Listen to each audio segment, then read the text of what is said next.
Good afternoon, I'm Sean Yao, and this is One News Now. The Philippines and the United States are going full throttle on the Enhanced Defense Cooperation Agreement, or EDCA. They're adding 4 EDCA locations on top of the 5 that are already existing.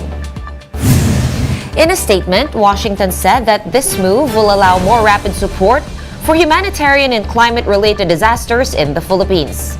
EDCA allows U.S. troops access to select Philippine military facilities, giving them the right to build more facilities, but without permanent basing. The agreement was signed in 2014 to ramp up response to natural calamities. It also came at a time when China started becoming more aggressive in the West Philippine Sea. The announcement of the new EDCA sites are on the back of U.S. Defense Secretary Lloyd Austin's courtesy call on President Bongbong Marcos in Malacanang earlier today. Moving on, newly installed Social Welfare Secretary Rex Gatchalian has vowed to improve the agency's aid distribution. Gatchalian told The Big Story that he aims to make the DSWD's logistics mechanism more superior. Closer collaboration with the private sector is also in the works to help the agency reach more communities in times of disasters. The new point of view, smaller bite-sized areas so that we can be more responsive in a faster time, and we can also work with third-party logistic companies. If basic goods can reach sa pinakasulok ng bansa, I'm sure relief goods can be handled the same way. The new DSWD chief also promised to continue his department's streamlining and digitalization efforts. Gatchalian replaces Erwin Tulfo, whose confirmation was bypassed twice by the Commission on Appointments. We will just continue the streamlining of procedures, reduce the requirements, then we can digitalize that. I think the devil will be in the details, and the devil lies in the data. We have to make sure that we clean up the database, and we have to make sure that we're talking from the same point of view. And Department of Health Officer in Charge Maria Rosario Vergeire clarified that President Bongbong Marcos never offered her the post of Health Secretary. Speaking to the chiefs, Vergeire explained that she only responded to questions about her readiness for the top post. Recall that the OIC said that she's now willing to be permanent DOH chief, considering her experience on the ground. Vergeire said that she did not mean to put Marcos Jr. on the spot and that she will personally apologize to the president when she gets the chance. Simulat sa poll naman po, hindi naman po naialok sa akin yung posisyon. I was assigned as OIC, kinausap naman po ako noon and sabi sa akin, just stay on and do the work. And that's what I had been doing. Now, of course, there were people asking me some feelers na baka pwede na and all, but never coming from the office of the President. And President Bongbong Marcos has approved a new office that will manage the country's water supply. The Water Resource Management Office, or WRMO, will also respond to current environmental challenges and collaborate with state agencies promoting water services. According to a report by Business World, 2 of the WRMO's first actions will be reducing reliance on groundwater and deep wells and managing surface water supply. For now, the new office will be operating under the Department of Environment and Natural Resources and will act as an interim body until a permanent water resource department is created. Time to take a quick break. One News Now will be back with more stories after that. Stay with us.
You're still watching One News Now. I'm Sean Yao.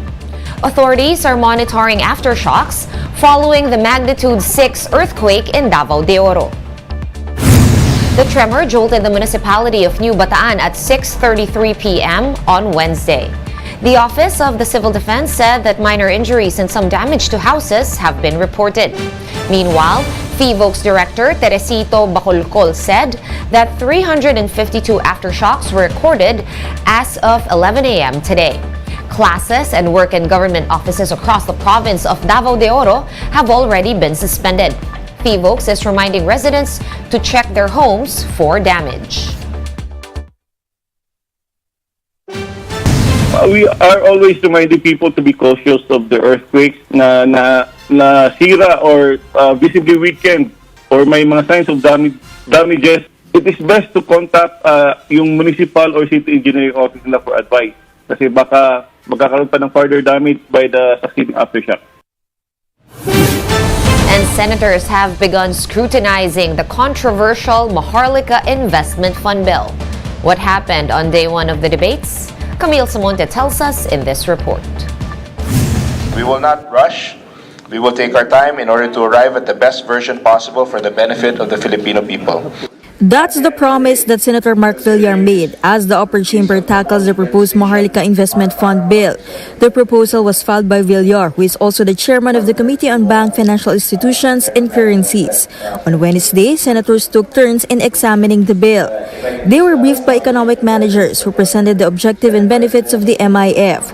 With the fund, National Treasurer Rosalia De Leon believes the debt of the country will decrease. Instead of the national government borrowing for these infrastructure projects, there can already be some take-up by the fund or some other private ventures would also be co-investing in the fund. Senator Risa Hontiveros, however, warned that the MIF may become a liability since no new source of funds have been identified. Hontiveros also questioned the weak penal provisions of the bill. Under the proposal, members of the MIF Board of Directors involved in corruption will only fined as low as 500,000 to 1 million pesos. Ridiculously napakababa considering na yung Maharlika Investment Fund mag-handle ng billions of pesos. Ni walang forfeiture ng ill-gotten wealth in favor of government. Walang perpetual disqualification from public office for offenses committed by government officials. But Finance Secretary Benjamin Jokno said the penal provision can still be amended by the Congress. Senator Sonny Angara meanwhile inquired on accountability in case of loss of investment. Jokno said it is difficult to impose penalty on board members over this, as the fund's performance will depend on economic factors. Meron pong cap na 2% sa administrative expense, 2% of the fund. Okay? So you cannot go beyond that. Okay? So you cannot misuse the fund unnecessarily. But what about, how about for wrong decisions in instance, ways or decisions which resulted in losses? Yung losses po, mahirap pong bigyan ng, kasi depende rin po ang performance ng fund sa economic cycle. So mahirap pong sabihin na during bad times, ipoprosecute po natin. Senators also questioned the composition of the 15-member board of directors and possible tax exemptions. Sila nga 5 individuals lang ang board nila. Kailangan ba talaga ng board ng 15 members? The original executive department's proposal was 7. So yung House po ang nagdagdag to 15. So again, that is subject to your discussion. Kayo po magdidesisyon. Senator Chis Escudero meanwhile grilled economic managers on the impact of a looming global recession on the fund. Yes, ma'am, but globally nga, we will be affected by the recession because in a recession, ika nga, kung may bloodbath sa stocks, now is the time to buy. Why not? Now is a good time to invest. But my question, ma'am, is when will we reap the benefits? Escudero pointed out that there are still too many loopholes in the bill and that it is not well studied. There is a big possibility that the Senate will come up with a version of the MIF different from the Houses. Hindi ako tutol sa pagtatayo ng isang sovereign fund. Pero ang panawagan ko sa gobyerno at administrasyon, pag-aralan naman sana muna ng husto. Mga 2 buwan na itong dumadaan sa proseso pero napakarami pa ring butas. For News 5, Camille Samonte, we are One News. Let's now take a quick look at the day's other top stories. The Alliance of Concerned Teachers is asking the Department of Education's plan for teachers. ACT Chairperson Vladimir Catua said DepEd Secretary and Vice President Sara Duterte failed to mention anything about increasing teachers' salaries during her basic education report on Monday. The Commission on Appointments has confirmed Alfredo Pascual as Trade Secretary. With the positions he held in both the public and private sectors, the CA believes that Pascual is right for the position. Lawmakers composing the CA reminded Pascual that he has a huge responsibility in bringing down the country's inflation rate. And PBA legend and former Ginebra big man Terry Saldana has died at the age of 64.